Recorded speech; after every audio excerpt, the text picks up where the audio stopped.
మహాగాయకురాలు నిఘర్వి నిత్య విద్యార్థిని జానకి అమ్మగారు నిన్న తుది శ్వాస విడిచారు. ప్రముఖ సింగర్ ఎస్ జానకి అమ్మ గుండెపోటుతో మైసూరు ఆసుపత్రిలో చికిత్స పొందుతూ తుది శ్వాస విడిచారు. జానకి అమ్మగారి మనవరాలు గారు ఇన్స్టా పోస్టుతో ఈ విషయాన్ని తెలియజేశారు. సిస్లా జానకి 23 ఏప్రిల్ 1938, 11 జూలై 2026 వరకు వారి యొక్క ప్రస్థానం. ఒక భారతీయ నేపథ్య గాయని మరియు అప్పుడప్పుడు సంగీత స్వరకర్త. ఆమెను జానకి అమ్మ అని మరియు దక్షిణ భారతదేశ గానకోకిల నైటాంగిల్ అని విస్తృతంగా పిలుస్తూ ఉంటారు.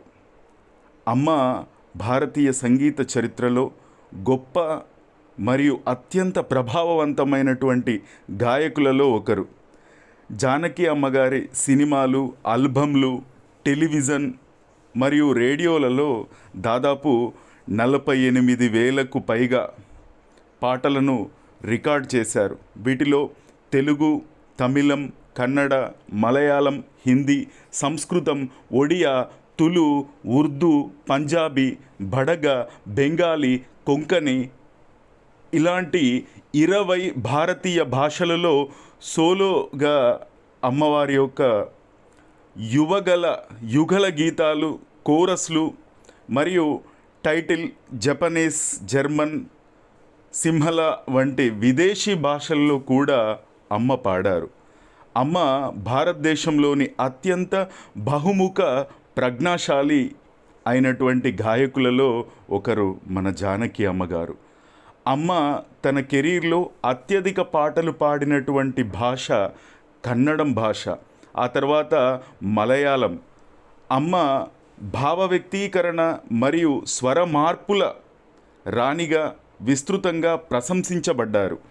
జానకి అమ్మగారు 19వ ఏట తమిళ చిత్రం విదియన్ విలయట్టు 1957తో గాయనిగా తన కెరీర్ను ప్రారంభించి అదే సంవత్సరంలో 6 వేరువేరు భాషల్లో పాటలను రికార్డు చేశారు.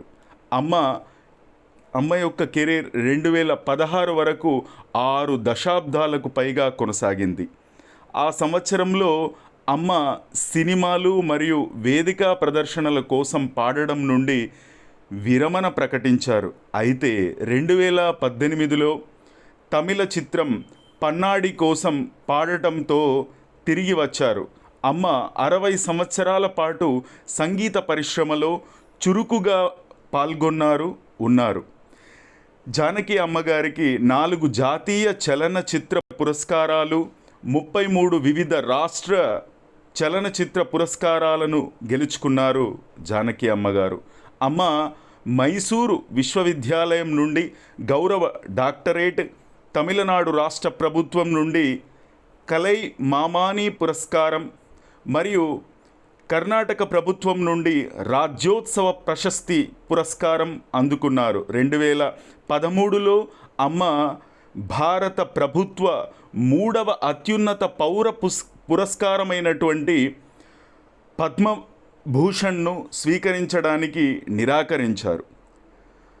అమ్మ చేసినటువంటి సేవలకు గాను భారత ప్రభుత్వ అత్యున్నత పౌర పురస్కారమైనటువంటి భారతరత్నకు తాను అర్హురాలని జానకి అమ్మగారు అన్నారు. అమ్మ 88 సంవత్సరాల వయస్సులో జూలై 11 శనివారం 2026న కర్ణాటకలోని మైసూరులో వారు స్వర్గస్థులయ్యారు. వారి పవిత్ర ఆత్మకు శాంతి చేకూరాలని ప్రార్థిస్తూ ఓం శ్రీమాత్రే నమః.